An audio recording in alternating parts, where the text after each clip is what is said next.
Welcome back to the World Championship Series, everybody. We're here in Group B, getting closer and closer to finding the second player that will go through to the weekend to play in the playoffs. Joining me here is, of course, In Control and Rotterdam. Been having a lot of fun here today. It's been an exciting day in Katowice. Some more than others. I'm not perfect anymore, though. Oh, you chose Kung Fu Panda in your predictions in the last one? Yeah. So did you, so you're going down in flames. Oh, you did choose Kung Fu Panda? Yeah. Oh, good. But you are not doing so well, my dear friend. You know, in the famous words of the Seattle Seahawks, it's not how you start, it's how you finish, Sean. You know, today's been rough for some of us, but who knows? It's a long week, and there's like more games to go. We have 4 more days. We'll find out how well you can do. Let's check in with the bracket. As we can see, the result that Jeff unfortunately got wrong is he predicted Kung Fu Panda to win that match, but it was Petraeus who goes through to the winners match and fights for a chance to go to the main event this coming weekend on Saturday and Sunday when we travel to Krakow, as I try my best to pronounce it in my best Polish accent. What a story, by the way. If Petraeus gave up his career in video games, went back to school to win a WCS and achieved his greatest results yet, think of the message to the parents around the world. It's like, quit your video games, kinda. Kinda. And you could win just like this guy did, too. He's very close to it. He's playing absolutely fantastic today, but we've got 2 players that are coming to the stage now, and it's going to be Snute versus Sen. First up, let's look more at Sen.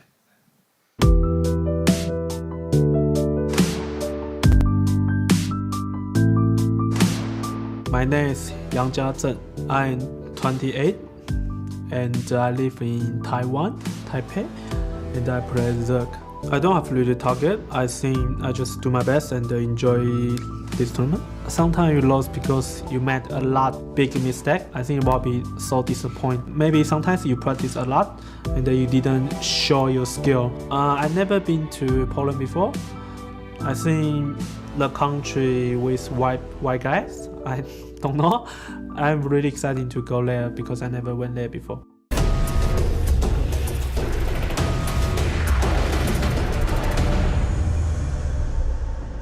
An absolute legend, a veteran of the esports scene, Roddy.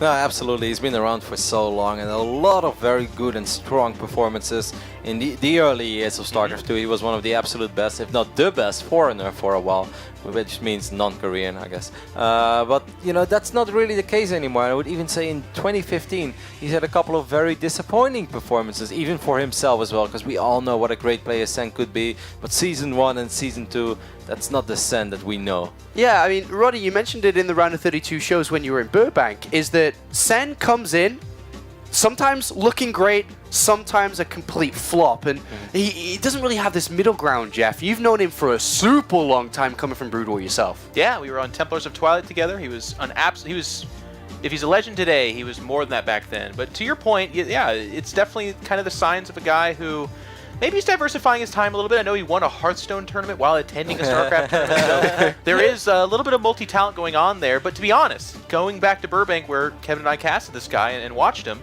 it wasn't that impressive, yet he still advanced. And I think that's something that's really important to talk about. You can even go back to Elfie's interview where he's like, I don't care, I'm just going to win. Sen did it. He did it with some cheesy stuff too. Now, can he do it here in a tougher matchup? He's noticing some weaknesses of becoming an older player playing StarCraft, such a fast-paced game. He's been saying this. 28 is not that old. All right? That's right, you're 30 on Friday, mate. I'm still in my late 20s, buddy. Not for much longer, Jeff. Let's till take Friday. a closer look at Snute, his opponent.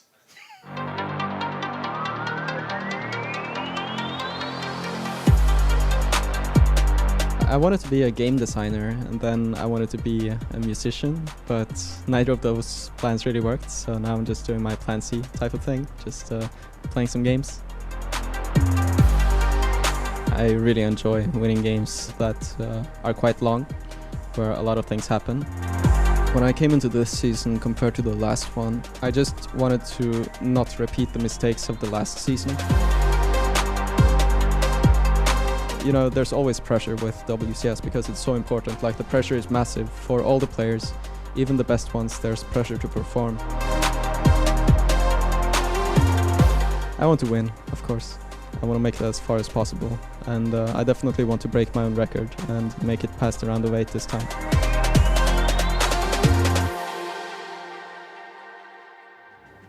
A completely honest and truthful interview and set of answers there that we got from Snute as he gives us a good smile, but there is a lot of pressure on him today. People are expecting big things. It feels like throughout the year him and Buddy have been passing the baton of the best player, and it's back to him again. Yeah, and now suddenly there are a bunch of people who are knocking on their door as well, being like, hey, you two little Liquid brothers, like I want to be part of this best non-Korean crew as well. But just to look at the overall year, if you would have told me in the start of the year that starting at Season 3, Snute's best performance in this WCS, you know, the new WCS, would be a round of 8 performance, I would have said, nah, he's gonna do better than that. At least in one of the 2 seasons, he's gonna make a semi-final, if not a final, because on paper, I don't really see a whole lot of players that I consider better than Snute. So the fact that we are in Season 3 right now and that his best run was a quarter-final, that's very surprising to me. Yeah, it's nuts to think about, and he should be getting higher results. The pressure does get to him. It has, and it shows right there on that screen. I think the most glaring number for me is WCS rank number 31. Ladies and gentlemen, top 16 are going to BlizzCon, and 31 is very far away from there. And for Snute, that is a big deal, because this is the guy who, if we held a Mortal Kombat Tournament of Champions and they were like, from the non-Korean realm, this is one of the guys that we'd probably send forth. And at number 31, we would be under Shao Kahn's ironclad fist, and we would be dead. He was 17th last season, Jeff. 17th. The bubble. And he's definitely not the type of guy that has been slacking ever since last year. You know, it's not like, oh, I got ranked 17, well, bummer, let's take a holiday of 5 months. No, he has been grinding, he's been practicing, he's been putting in the hours. So, and it's mostly because of the WCS Season 2, though. It's all because he bombed out back then in the round of 32, which was just a huge surprise to all of us. Like, he was close to beating Hydra in his opening match, if I recall correctly. And then he suddenly lost that second best of 3, which was very surprising. And that destroyed everything. And I wouldn't go as far to say that destroyed the BlizzCon dream, but that truly made it a dream. Yeah, it definitely shot it down there in Season 2. Not the best of results there. But coming into this, let's take a look at the maps then. We have the 3 maps for this Zerg versus Zerg. And one word that just kind of stands out when looking at this group, looking at Snute, has to be complacency. You can't look at this group, feel happy about it, but not advance from it and let slip-ups, let mistakes happen. And here are the maps: Coda, Dash, and Terminal, and Cactus Valley. Coda, we can almost skip. This is going to be in all the 3 maps. All the pro gamers are just generally like, this is one of the, if not the best map in this pool. Dash and Terminal kind of leaps out as strange, but it is ZvZ, so it's a lot of times like, oh, you took the gold base, well, how am I going to adjust to that? Either did I plan for that at an earlier pool?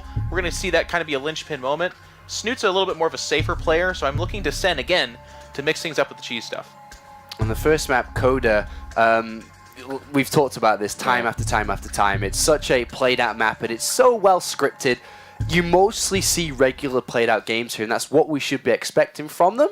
Or can that change because it's Zerg versus Zerg, Roddy? I think it will change mostly because it's Sen. I think what we are going to see over here, you know, normally I feel it's kind of hard to make predictions in ZvZ, but I think this is relatively easy to predict what we're going to see. We're going to see a very solid, very safe Snute who's going to try to stabilize on 3 bases, put himself up in a defensive position, and Sen is going to be aggressive. Whether it's on 1, 2, or 3 bases, he's going to try to break Snute, but with the amount of experience that Snute has in ZvZ, he's so solid, so confident in his own defensive playstyle that I don't think Snute is going to be in a whole lot of trouble on Coda. Asgard is going to defend the wall today.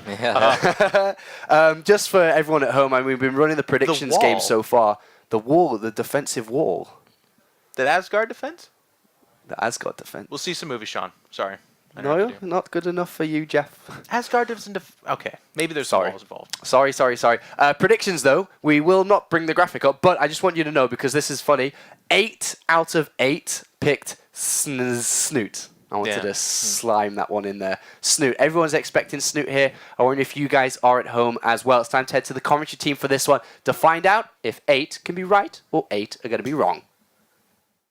That's right, Sean, as we have, of course, here, Snute looking to keep his BlizzCon shot alive here throughout the World Championship Series. And then, of course, you have Sen, who, at the moment, this is technically his best WCS result in 2 years. So that's quite the achievement itself. But when you think about Sen, you always think about more, because it's Sen.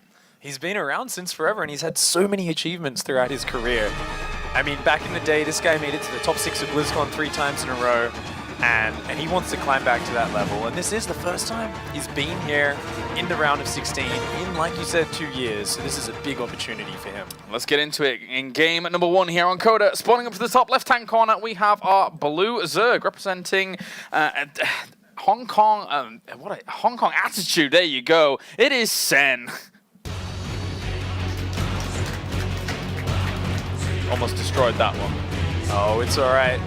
He's got that Hong Kong attitude. He's bringing it today. Yes, he is. And then spawning down to the bottom right-hand corner, we all know who he represents. Representing Team Liquid, it is Snute.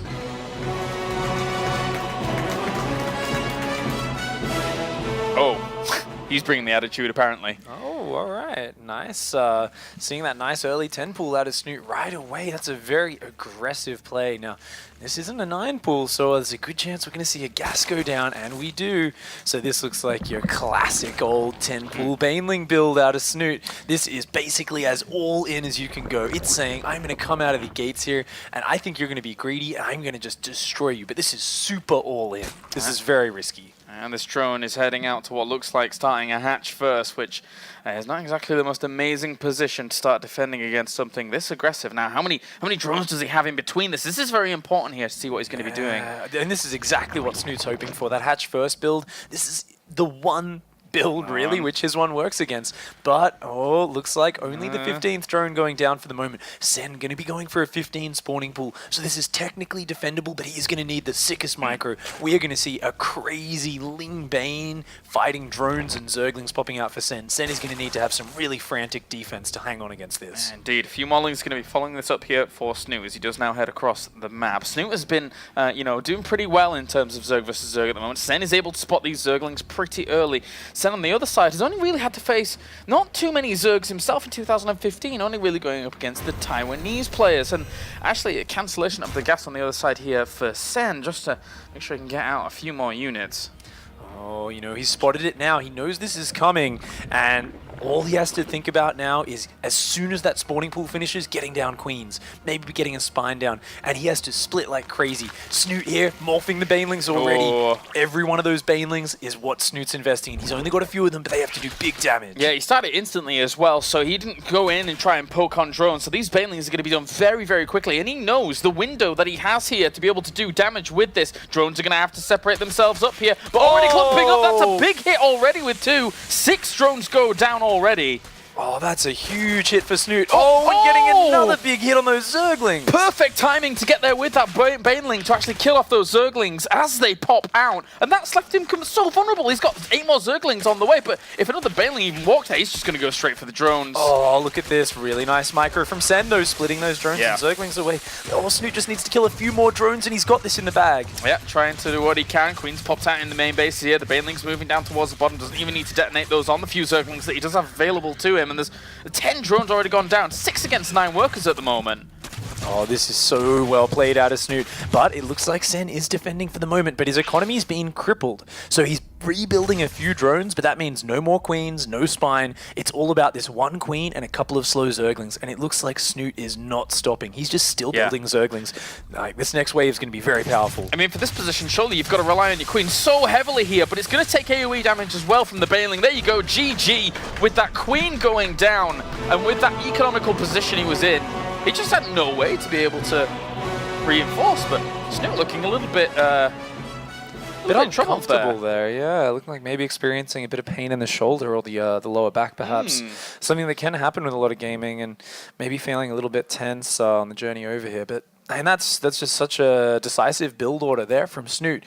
We've all been talked. He's the guy. He's going to turtle up. He's going to defend. He's going to hold on. But he just came out of the gate swinging. Yeah, you can't be complacent about your build order on the other side of things, knowing that Snute can bring this to the table. We've seen him a few times in Zerg versus Zerg mix things up a little bit, have these more aggressive tendencies and styles, and that was a resounding victory there for him.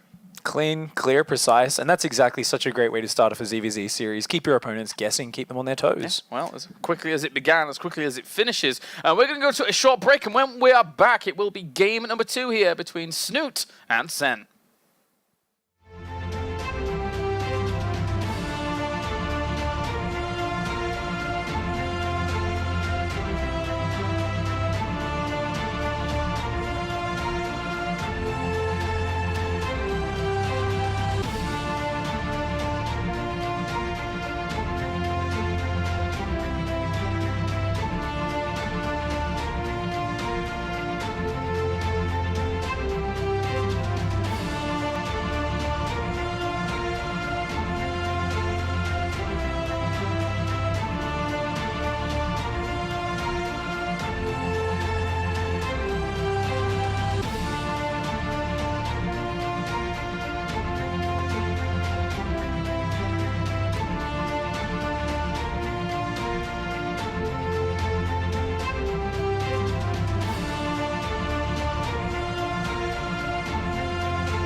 Welcome back to the World Championship Series here for game number 2 between Sen and, of course, Snute.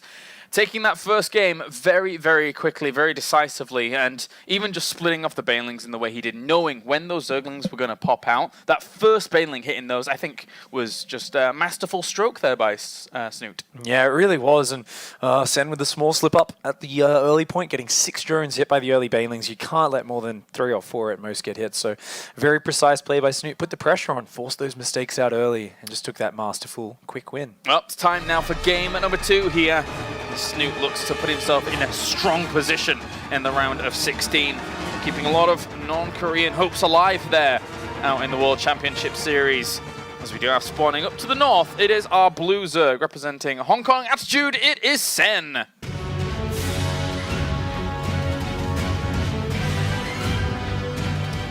And then down to the bottom, we have our red Zerg. Currently 1 up in this best of 3, representing Team Liquid. It is Snute.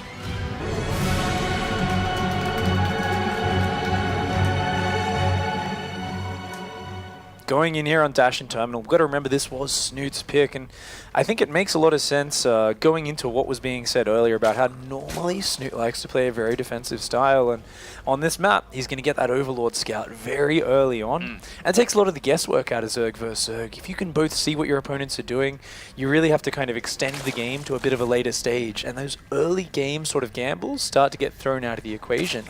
I think, I mean, that makes his pick of this map and then choosing to cheese in game 1 on the other map, it kind of really plays against his image when you put all that in combination. I think it was a really smart move. Yeah, that's a really good point here, as all those Overlords will be able to spot what's going on, and as you can see, quite the contrast from game number 1.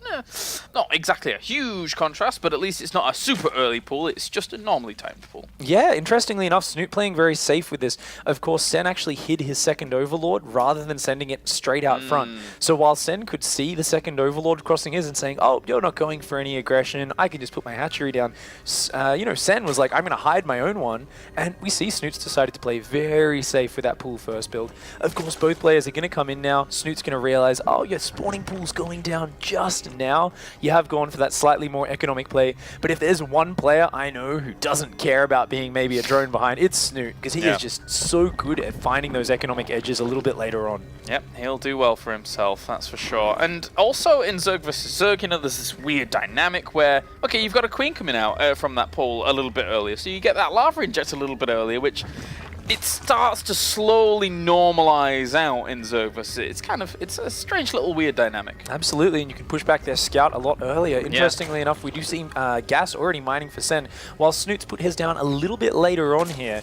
So Sen is going to have that Gas lead, and Gas is really what it's all about in the early game of Zerg vs. Zerg. You've got that Zergling speed faster, which gives you the mobility. Up until that point, you can't really attack because there's always Overlords watching between your bases.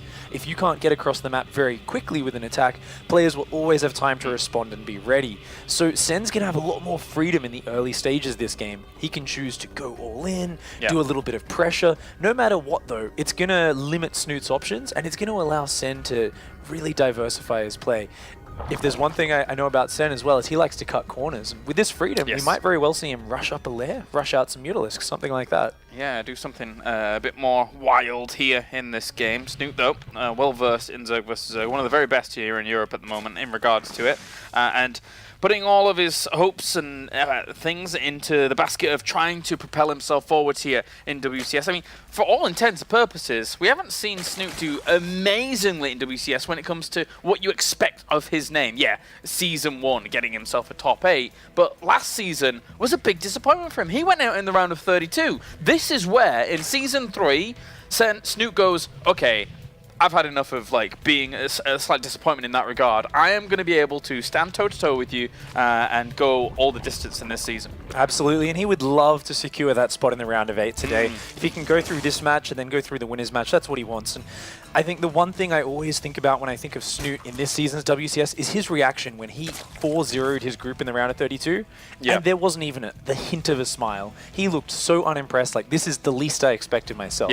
For him, the tournament doesn't really begin until he is through this round of 16. He wants that round of 8 so badly, he wants that round of 4. Definitely, and now we just have a few extra queens coming out here for Snute. Is he... We've seen this style from him before, right? Yeah, he loves to get those extra queens up for that safety. They have such a diverse skill set. They can fight roaches, they can fight mutas, but oh, a very nice run by from Sen. Yeah, the queen abandoned its post towards up the top in there to try and kind of aid towards the natural, and will grab himself another drone. Good control there by Sen. Gonna have to dart on out of there, at least with speed. Well, okay, runs into a baitling. Never mind. This is such a great move from Sen. He sees there's absolutely nothing for him to worry about, and meanwhile he has rushed up his lair. Oh, pause coming in from Sen. All right, so just in case the players need any tech difficulties, we will avoid talking about any specifics of the game in case the headphones have to come off. But, you know, this is a very important match, of course, game 1 here. And everyone does want that spot in the round of 8 on the stage. Everyone wants to go there. And what an event we actually do have planned. I'm really excited myself for the legacy hype coming our way. Yeah, the fact that the actual cinematic is going to be announced, that's one of the best things ever. Have you watched like the behind the scenes moments where they're like, yeah, okay, we took about 2 years to create this like 30-second clip. It's so insane how much detail actually goes into those videos. It's It's beautiful. And I think it's always been one of the companies. I remember even when I was really young, Warcraft 2, Warcraft 3, original StarCraft. You know, I remember with my brother at the time, we'd always sit there and like watch the videos, and you'd be so excited when you get to a new video in the campaign. You'd yell across the house, and you'd be like, "Oh, cool! You know, we've got to check this out." even Warcraft 2 with the Dark Portal cinematic. Oh, it's yeah, like, that was back epic. then. If you think about it now, the graphics are just kind of rubbish. But back then, it was like, this is mind blowing. I can't believe what I just watched. It was amazing, man. Those were the days. Of course, nowadays you look at it, and I'm sure if my childhood self could see the cinematics these days, he would probably just cry that he couldn't play these games. Is this real life? But anyway, it looks like both of our players now have their headsets back on, and there was a complete rush to the players to make sure that they were ready by our entire staff. So really fantastic response times here over in Poland. They're really taking care of these players. It's actually a fantastic studio, a fantastic crew that everyone working here. Of course, we are going to be diving back into game momentarily, and we were getting to a very tense point. Of course, what we were talking about just before we did kind of break off is we were getting to that point where Sen was rushing up to the mutas, and he'd kind of scouted that Snute didn't really have any aggressive tech. Yeah, so for now, these Zerglings are going to head on across the map here and have a little bit of a look around themselves. You see a Spine Crawler going down already, and there's going to be quite a few Lings in production, with those Banelings morphing in defensively just to push him away, but he hasn't got full intel by the what's going on with the layer. Yeah, Snute a little bit in the dark, but he has seen the 2 gases on the back of the natural, so at this point he can assume it is a Mutalisk build, most likely. And behind this, we do see a Carapace upgrade from Snute. Now that's really cool. That's going to give his Lings a lot more oomph on the field, but it won't kick in for a little while. So Snute's going to be very dependent on Queens. We see him pumping out more Queens, putting down a fast third, and he's going to be very defensive. His whole goal here is spread out a bit of creep, secure the 3rd base, and just be impenetrable to any harassment. Only once he gets 3 bases, powering out drones, powering out economy, that's when the game really starts for Snute. Up until then, he's just going to harass a bit. Yeah, the Queen defense is something that I love in Zerg vs. Zerg when it comes to the Mutalisks, because even then, later on, you can sometimes potentially follow that up with Nida Swarms and try and push across the map, even, well, if you want to spread out creep really fast, which is something that Snute does in this matchup as well. So he does have options available to him after knowing what he knows. Oh, nice micro from Sen, getting 2 of Snute's Banelings. Looks like Sen wants to put the aggression pretty hard. He's building a lot of Zerglings. That's a lot of Banelings moving forwards here for Snute, though, and so his defensive posture is very, very good. Will be able to push Sen away, but that's not the full story. The full story is behind that Spire that's just about to finish up. He does have some Mutalisks on the way, just 5 at the moment. Sen's actually on a very high drone count compared to Snute, and he doesn't really have that many Zerglings out. Snute, on the other hand, he's pumping Zerglings. He's really committing. He's not playing nearly as defensive as we thought. He really wants to cancel Sen's 3rd base right here. Yeah, I'm sending those Banelings forwards there to try and zone out the Zerglings, whilst the other Zerglings are working on towards the Spine Crawler. The Transfuse, no, there is none available here from these Queens. So doing what he can, and now he sees the Mutalisk just keeping them back.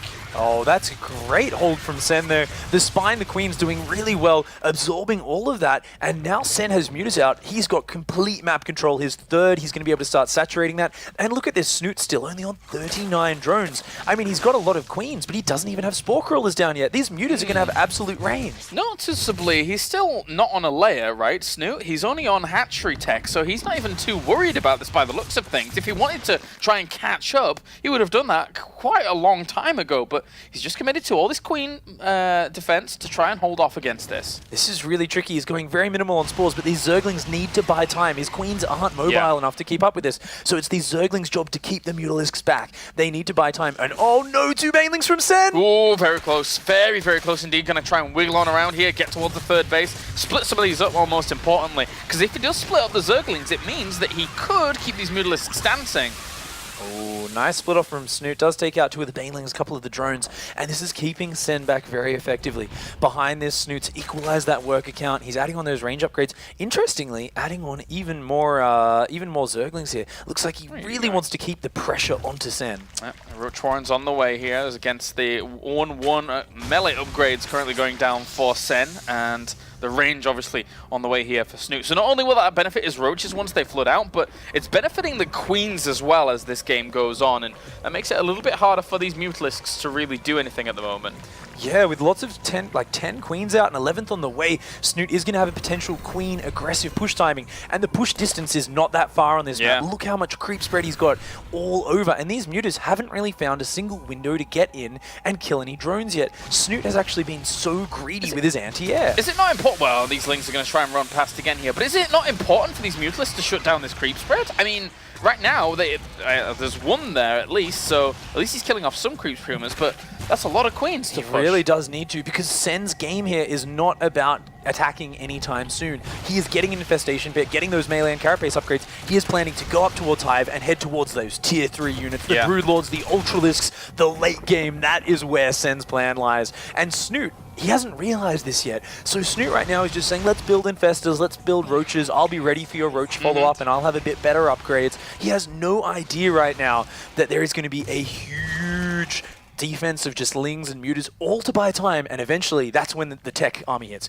And you cannot fight Broodlords, you cannot fight Ultralisks with Roach Infestor. You will get destroyed if you let it get there. Yeah, it's going to be difficult. A few more Mutalisks are going to be added here for Sen. And on a map like this, as long as you've been able to limit the creep spread, then technically bouncing between some of these bases with Mutalisks alone is quite strong. It's very difficult to run between these bases with your anti-air of just queens alone. They're very bulky units, and they do take a while to move around these bases. And this is just doing such a good job of keeping Snute back. Keep in mind, Snute still doesn't have that vision. He just sent a Zergling into the third, and he did spot quite a few Zerglings from Sen. He still hasn't seen any roaches, so Snute might be starting to wonder, what are you up to? What is going on? Because once he realizes this is happening, he needs to push. He needs to get across there. He needs to push with his queens, with Hydras, and he only has about another minute and a half to make that push happen before Ultras or Broodlords are going to be out. Sees himself that high. Very, very important scout there as Snute now gets what is going on. He understands what's happening behind all of that, because, I mean, if you look at the mini-map, he's had very little vision for the whole time. It's been difficult for him because of the Mutalisks having been out for so long. And he's going to have to, realizing that, he's going to have to push soon. We see Hydras on the production hub. Interestingly, Snute starts a hive of his own. Now, this is fascinating. The standard response is kill the guy before he gets the hive tech. But Snute, being the crazy defensive, confident player that he is, looks like he's actually going to go for a hive of his own. He finds quite the pocket of Zerglings on this left-hand side. These roaches got more than they bargained for, as they're going to have to be fought off against. And well, the other roaches are going to come around, but at least these Lings have been able to trickle on through here and get towards that third base. Actually, it's more than a trickle, it's a flood at the moment. Trying to kill off kills. A couple of Hydralisks there, which is a nice pickup. Muta's coming into the main. Oh, Sen not watching them, loses 4 Mutalisks to those 2 Spore Crawlers in the blink of an eye. Oh, you know, this has done a good job of keeping Snute back, but there was a lot of Zerglings he lost, a couple of Mutas, but the Ultra Cavern is about to finish. Sen's about to get to that happy point where he wants 2-2 Ultras on the field. This is going to be great. I love watching Spore Crawlers against Mutalisks. It's like, before the change ever happened a long, long time ago now, they were like tickling away at them. Now it's like a nuclear bomb hit them. It's very, very difficult for them to do anything against Spore Crawlers. It's like the StarCraft video, man. It's just that giant green radiation beam of death. Well, this is quite the strong force that Snute has on the ground, of course, here, but he's going to be going up against 8 Ultras very soon here, with Kindness placing on the way and 2-2 just about to finish. So those 8 Ultras are pretty darn powerful. Yeah, I'm really not sure what Snute's plan is here. He's dropped a Spire and +3 range, but if you want to go Broodlords against this, that's viable, but why not start the Spire earlier? I don't understand what his plan is. Is his plan to throw down a load of Infested Terrans and use them as a barrier against the Ultralisks, maybe? He could, but he's not maxing out. This push is really weird from Snute. It's so dangerous. There's going to to be Ultras, Lings, and Mutas coming from every side, and Snoot's army is small. This is not a big army. Look at the positioning already of those infested Terrans. Just throwing down a few at a time here to try and bottle up those Ultralisks before he even does anything. Link's coming around from the backside though. They get onto one of those infestors. Good stuff. It actually forces out a fungal growth on from them. And the Mutalisks are able to do so much in this straight up fight with the Ultras being able to support them. Oh my god. I mean, Sen cleans that up, and he does it well, but I thought that was going to be a landslide victory. Snoot's infested Terran force fields were actually fantastic there. But he is still so far behind. As I was saying, he didn't have the queens with that attack. That's like 10 queens not in your army, and you're not 20 supply away from max. When that should be a max push, he had the money. So this was a really crazy push from Snoot. And now, with masses of Ultras, Zerglings, and the Mutas still alive, all on 2-2 upgrades, his army is just going to be less cost efficient. He's going to have to try to hang on somehow, but I don't know what he can do here. +3 weapons on the way here for Snoot at the moment. Economy is looking relatively even, but Adrenal Glands on the way. Ultralisk extra being added on, and this army moving forward. Transfuses are important at the moment here, keeping those queens alive at the front, tanking up some damage. Snoot will push it away.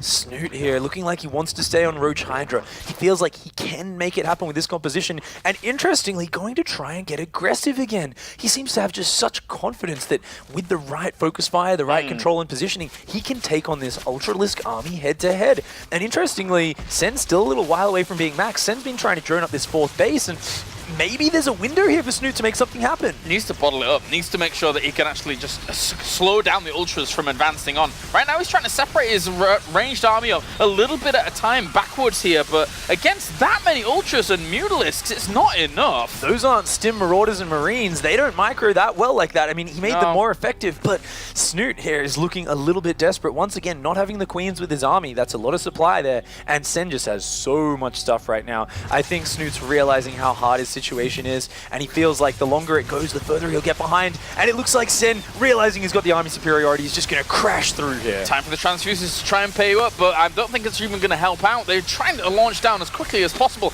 Roach is up towards the top here, killing off some of the Ultralisks, but not quite enough. +3 weapons is just about to finish up, but in the nick of time before, just before all these Ultralisks have been able to crash through it and deny any of the units from doing any damage anyway. Oh, Sen's gotten away with his build, rushing up to this high tech, and he is just destroying Snoot straight up in these fights. Snoot's army cannot compete with these Ultralisks, just barraging their way through. Just a very powerful play from Sen. Really just let Sen breathe too much during the entirety of this game. The Ultralisks and Mutalisks going to clean up quite a bit. Hydras try and come for the reinforcement, but that's still so many Ultralisks available to Sen. Oh, look at this huge ball of Sen's. Banelings, just going to add it in there. Sen getting a bit of flair with his army. Of course, they're going to be amazing against the Hydralisks as well, just adding that oomph behind those Ultras. And Snoot's going to go for one big concave, see if he can hang on with a bit of positioning. But when you have about as many Roaches as they have Banelings and Ultralisks, you are in a pretty bad position. Yep, Baneling's just going to walk on around to the side. There you go, GG. Game number 2 goes to Snoot. He ties up the series. He will keep himself alive here in this first match between him and Snoot. Really nice play there from Sen. Just played the early game very well. Snoot banked a lot on trying to get that 3rd down of Sen's, trying to do something with that Zergling aggression, and he wasn't quite able to make it happen there. He pushed in hard, but Sen just hung on, he kept defending, and it was just really great defense from Sen. Once he has the Mutas out, that's Sen's happy zone. He's so good at just controlling space and pushing them back. Well, that means now we are 1 apiece here in our best of 3. We're going to go to a short break, and when we are back, it will be Snoot versus Snen and the World Championship Series.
Welcome back to the World Championship Series here, round of 16, as we now enter into the third game here between Sen and Snute. And Sen being able to really, let's put it bluntly, play his game there in that second match. Yeah, I mean, Snute went for a little bit of a different style. We thought he was going to sit back and defend more with his queens. We saw him really absorb some attacks, but he kind of went aggressive, and Sen was like, hey, I've played this 1,000 times. Great Baneling defense, great Zergling defense, and from there, he just teched his way up, bought so much time with his Mutalisk and Zergling harass, and once he had those Ultras out, he was home, sweet home.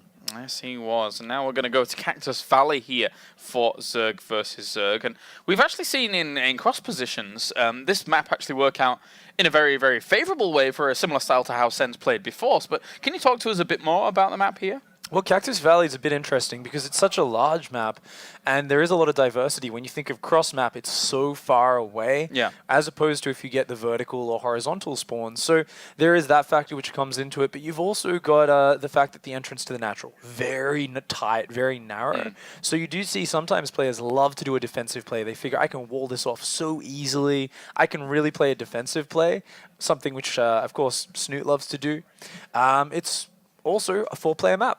Whenever you're playing a 4-player map, scouting becomes a bit variable. Yes, it does, of course. I mean, even just the first overlords, where they go, is something that can be, a little bit kind of up in the air. You really going to be able to spot your opponent first? Are they opening up something really crazy to try and kind of counteract that position?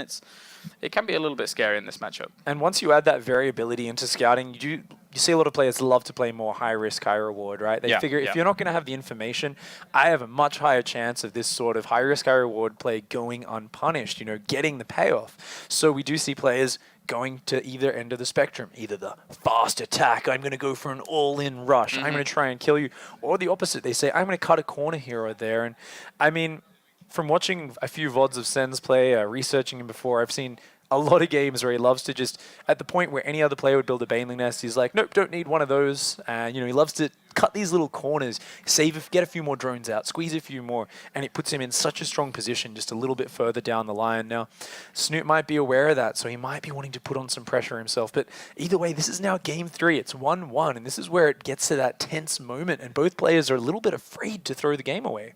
That's certainly true. Right, we're loading up into game number 3 now here between Snute and Sen. Obviously, Snute wants to be able to win this one, move on to the winner's match, wants to find himself a first place to keep his strong chance alive to try and push him forward, of course, into the global finals later on if he's able to bank up enough points. Currently sat at rank 31 with 1,700. Would need a big extra bank there to be able to push him through. A lot of hope goes behind him. But for now, up to the top right-hand corner, we have our blue Zerg representing Hong Kong Attitude. It is Sen.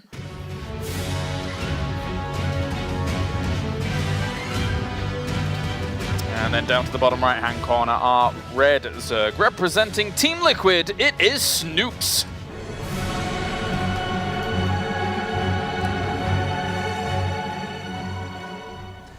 Such a tense match here. Both players going into Cactus Valley. We did see Snute in the vetoes, taking out Iron Fortress, showing he doesn't really want to play these big 4-player maps as much, but he did use his other veto on Bridgehead, which I guess is a map which is also very strange in some way. So, in some ways, I should say. So it looks like, going into this, both players, neither of them is going to risk it on one of those crazy all-in fast rushes. We haven't seen an early pool yet, but you've just got to feel the sort of tenseness in both of these players. With every decision they make, so much weighs on it at this point.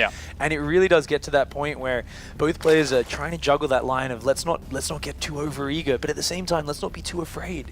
Let's try and be confident here and go with what we know, go with the strategies that we're strong with. And already both of them opening up with a usual go-to response on this map. It's like, well, I'm imagining they're probably not going to try for something super aggressive. Going for hatchery first, putting themselves in a strong, stable, economical position at the very beginning of here. But of course, we have seen aggressive moves from here, because sometimes going for your natural means that you just have access to more lava. Absolutely, and fascinatingly, Snoot's actually dropped a very fast gas, really fast, down at that 2 minutes and 25 seconds. So, I mean, not to get overly technical, basically that's an incredibly fast gas before pool after your hatchery. He can do a lot of aggression off this, a really fast Ling Bane all-in, a big Speedling rush. He has a lot of options open to him. Sen's opened much more conservatively with his gas after his spawning pool. So it looks like Snoot may want to be the aggressor here. This does cut a little bit of his economy, but I think we're going to see him go for a big attack to try and get in Sen's face. This Overlord's about to find out exactly where his opponent is, and that is going to give Snoot a small heads up, at least where to be able to send his units once all this goes down. Does see that hatchery down. It also gives him great comfort as well. He hasn't really seen much up until he sees that hatchery, which means that now he knows that, oh, okay, that was the same timing as mine. Oh, okay, I know you weren't going for some crazy, like, earlier pool, for example. Oh, and this is so great for Snoot. It just gives him all of the options in terms of knowing he's got the information now to know the risks involved. Sen, on the other hand, just is going to feel so in the dark. He's going to know he's been scouted, you know, quite early, but he's just not sure what could be coming his way.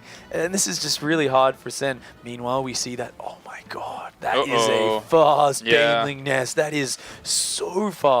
That's actually, I'm wondering if that's just for safety, because that's actually almost too early to be for an attack. It's in the back, it's hidden away at the moment. Very difficult for his opponent to actually spot that. The two Lings going down here are all important, but likewise sending two Lings up towards the top as well. 4 extra Lings on the way here. The Queens have been sent out to try and deny this. He really wants to deny this from being spotted, but I think that Ling is going to be able to get around to the back here, and Sen picks up a very, very important read. And that's got to throw a jolt through Sen right now, because he does not have a Baneling nest at home. And these Zergling Snoot's building, they're actually really selling the story. We immediately see the Baneling nest go down for Sen, because he realizes the potential for a big attack to come his way, dropping a Spine Crawler as well. He is worried right now, but guess what? Snoot is not committing that much. He's only building 14 Zerglings, making 2 of them into Banelings. He's going to hit a pressure here, but he's not even committing that much that fast, and he's still going to hit well before that Spinal Baneling nest are ready. I'm trying to find any damage you can do, but even if he doesn't, it's drones, although has 2 more Zerglings in production at the moment. Oh, the Queen getting trapped outside. Snoot, the Baneling takes out 4 or 5 Zerglings there. The Spine still doesn't finish, and Snoot's going to go in for some big damage. He is realizing that the gates are open, and he's just going to flood in. Yeah, and that Baneling alone is just zoning out those Lings up at the top, and he keeps actually almost dividing and conquering. When they're popping out of the natural, he's killing them off, and when they were coming down from the main, he's killing them off. 2 more Banelings morphing in, just wants to protect those. He knows Zerglings are about to pop out very soon. Oh, the 2 Banelings about to finish, and Sen is in such a hard spot. He just can't even get the Zergling numbers up to fight this. He's brought the Queen down from the main. That's going to add a bit of focus firepower. Does manage to focus down both Banelings. Looks like Snoot's attack is finally being wrapped up, but Snoot has been building quite a number of drones behind this. He's also adding Zerglings, and even morphing a few more Banelings for some potential offense. Yeah, those are actually very cheeky little Banelings in quite an obscure location, maybe to try and even catch Zerglings if they were reinforcing and rallying across the map, but using this and just sending them straight there. He's anticipating those others. He can see where they're moving with his Overlords. He knows that this is not being as prudently watched. Oh, this is great for Snoot. The big follow attack coming in, but good micro from Sen so far. Not letting those Banelings getting the hits they want. More on the way. Snoot's looking to keep the fight on his opponent's side of the map at the moment, all importantly. Just pressuring here. He is building a lot more Zerglings and Banelings while taking a fast third and droning just a little bit by little bit. But Snoot looks like he just wants to keep the Ling Bane fights going. Same as that last game. An uncharacteristic commitment to this Ling Bane. He really wants to stay here. He wants to keep Sen pressured. He doesn't want to let him get up to those muters without him being obstructed. He wants to get in his face and slow him down. While he takes the 3rd base, I mean, these little trades that he's doing, is he basically forcing Sen to keep spending gas and then slowing down his potential later techs whilst he's taking a slight economy lead? Is that how it is? That is actually something which you have to take into account. That can be really huge for slowing down muters. We can see the lair's only halfway done for Sen. Snoot gets in, scouts that lair, realizes what's happening, and looks like Snoot wants to go with another pressure. He's got so much Ling Bane, yet only 38 drones. He's adding more now with a Roach Warren, but I mean, this is really odd. Snoot is playing very low economy, and once again, he needs to get a bit more damage done with this Ling Bane. He can't just keep trading a little bit poorly like he has been. It's a very heavy middle-of-the-road emphasis at the moment here, as he's trying to wiggle on around here once again, Baneling for Baneling. Oh, if he can get that third, that's going to be fantastic. That'll be good. Oh, these Banelings coming in, though, from Sen. Good micro on them. Oh, Snute splitting, but he loses a lot of his firepower there. He's only got 5 Zerglings trying desperately to focus that hatchery down. If he can get it down, this is a huge pickup. This slows down a Mutalisk build so much. More Lings on the way. They're trying to get on top of that Baneling, and they will force the cancellation of it. This Baneling's going to zone out the Lings here, so he can try and get himself back onto this hatchery. Still more Lings filter through onto this location, but the thing is that while all this is going on, Sen does have his Spire on the way. Yeah, if Sen can hold on to this, this is great, but oh, the cancel is just barely forced by Snute. He gets the pickup that he couldn't get in that previous game, and that is huge. Now he can freely drone his third base behind this Ling Bane aggression, and he can actually establish a bit of an advantage. Just going to have to continue on with that. More Banelings on the way. Continues to make this pressure hit as much as possible. And, I mean, whilst all this is going on, there's still quite a bit of gas banked up for Sen, and he's doing okay against this. Snute feeling like things are just going well with the Ling Bane aggression. He's not letting up. He's just going and going and going. This is not the Snute we are used to seeing. The Bane train never ends. It just keeps going. It just, as I saw 2 morphing in, and as they did, the 3 or 4 of them came from the back as well. Lings continuing on, getting onto these Banelings. 2 Mutalisks in production. Sen at the moment is a little bit wary as to how much he wants to go for it, but the third base is going to be died again here. Oh, so many more Lings coming in for Snute. That's huge. If that third base goes down again, then Sen is being choked down slowly. More and more Queens are getting up at home for Snute, so he is being better and better prepared for this Mutalisk follow-up, but the Zergling's getting in there. Yeah, sees it, and Carapace has just finished as well, which is really going to help one out, and the fact that he's been able to win the war on the ground means that these Mutalisks are going to have to stick around for ages down here, trying to help out the cleanup, but he's already on drones, he's killing them off, and he is preparing back at home with Queens in production, as well as his +1 weapons on the way. Oh, so many drones are going down. Snute is massacring Sen's mineral line. Sen was so desperate to get out the Mutas, but Mutas cannot stop this number of Zerglings and Banelings. You need defensive Banelings of your own. And Snute has found the weak point, powering so many Lings off his 3 hatchery lava. This is such a powerful attack from him. What an overwhelming style. Not something that we usually see come out, but Snute just never let up, never relented. Now he's 44 workers against 23. This is the choice that he made to try and overpower Sen in an important game to move him on to the winners match. And what a style. GG. Game 3 goes to Snute, and he propels himself on to that winners match here in This is Group B. amazing. I couldn't have... An absolutely fantastic performance by Snute, and he goes through 2 games to 1, but Sen put up a battle, Roddy. What was amazing? I know you couldn't contain yourself. No, what I want to say before I realized that we were on air immediately is that it's amazing because I couldn't have been more wrong about everything I said in the start of this series. Like, Snute is going to be really defensive, guys. Sen is going to be the aggressor, whether it's 1 or 2 bases. Opens up with a 10 pool in game number 2 as well. Snute is overly aggressive. Sen played very good, by the way, in map number 2. Way better than I actually expected him to play this series and deserved the victory on Dash and Terminal. And even in game number 3, again, Snute is so aggressive. This is the last time ever I make a big statement about ZvZ. I'm going to go back to, guys, it's really up in the air. Like, could be some aggression, could Like be the defense. first caster lesson. Remember it was back just pure Roach versus Roach? And the guy that was like, I think Red's pulling ahead. It was like the second they said that every time, it was like, all right, I'm an idiot. I'm sorry. ZvZ can be like that sometimes. But Jeff, you said that, you know, over the years or the decade that he's been playing, his Sen can sometimes come into a tournament, no one expects him to do anything, he can put up a fight. He really can, and I think, again, this is a great series where Snute's going to come away from that and be like, oh gosh, I kind of survived something there. And the other guys have something to deal with. Being honest, talking a little bit behind the scenes, one of the refs was kind of like, you know, is Sen okay? He's just sleeping and napping the whole time and playing other games. It's like, yeah, man. Guy's played so much StarCraft. He soars into a tournament. He's done all the practice, done all the work. He is going to be a bear for the other guys to deal with. Snute versus Petraeus, Roddy, in the winners match coming up next. Yeah, it's going to be a very cool series, and I would still kind of lean towards Snute, I guess, but Petraeus looked phenomenal in his ZvP, but then again, it's a completely different skill set that's required. Yeah, ZvZ is more about mind games and reading your opponent, while the ZvP that he showed us was excellent, but I felt it was mostly coming down to army control and execution, and ZvZ is a little bit less about that and more about, I guess, when to hit at the right time and actually making plays happen rather than just defending. I would still just be nervous. I think Petraeus maybe it's because in all of our mind's eyes we expect him to play a lot worse than he ends up doing. But he always looks impressive. He looked really crisp, really clean, really impressive. And then in kind of the reverse, with Snute, we have like, our bifocals and our top hat on. We're like, oh, Snute lost 3 Zerglings he typically does not. Well, what a terrible day. And we're that we want to come away from that and be like, Snute's playing not as good. That being said, I still do think Snute is the guy to beat in this group. It always is and always was. Well, that's not even a sentence, but we'll just roll with it. So Petraeus is going to be the underdog, but he's been the underdog this entire time, and yet here he is. He wants to go to Krakow. Looking forward to this. What if he actually never went to school and it was just a way to keep some pressure off his shoulders, Actually, he signed up for college The in next like level mind 2018. games. He's playing more than ever, man. You know that barcode on the Korean server? Yes. It's Petraeus. They think I'm in school. My plan is working. Petraeus, we're on to you. Make sure to, if you think you're onto him as well, hashtag WCS and tweet us and let us know all about how much fun you've been having today here in the Premier League. We're going to go to a quick break. When we come back, Snute takes on Petraeus.